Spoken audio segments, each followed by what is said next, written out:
অবস্থান করেছি। আমি গর্ববোধ করছি, যে কথা না বললেই না হয়, আজ আমি আমার মনের এক দীর্ঘদিনের স্বপ্ন পূরণ করতে এসেছি। অর্থবিত্ত নয়, শুধু হৃদয়ের গভীর টান আর অসীম ভালোবাসা নিয়ে পা রেখেছি পল্লীকবির পূর্ণভূমিতে, যেখানে উনি শীতল বিছানায় ঘুমিয়ে আছেন, ঠিক সেই খুব কাছাকাছি। এবং কবি যে এত কথা লিখেছেন ওই দাদিকে নিয়ে, সেই দাদির কিছু কথা: ওইখানে তোর দাদির কবর ডালিম গাছের তলে, 30 বছর বিজিয়ে রেখেছি দুই নয়নে। বলেন আমি এই ভূমে নতুন, কিন্তু প্রকৃতির কাছে, সাহিত্যের কাছে আমরা সবাই চিরকাল নতুন।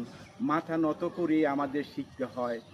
ধনী ব্যক্তিরা হয়তো এখানে আসেন বিলাসের টানে, কিন্তু কবির এই মাটির গন্ধ পেতে হলে মনের দিক থেকে অসীম হতে হবে।